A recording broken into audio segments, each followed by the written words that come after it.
Di tengah gempuran kasus transmisi lokal, Bali kali ini mencatatkan puluhan angka kesembuhan baru.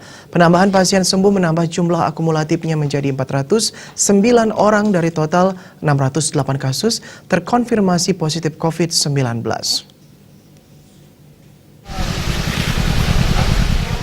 Ketua Harian Gugus Tugas Percepatan Penanganan COVID-19 Provinsi Bali, Dewa Made Indra dalam siaran persnya mengatakan, jumlah pasien yang telah sembuh hingga Selasa 9 Juni bertambah 32 orang, yang terdiri dari 1 WNA dan 31 WNI.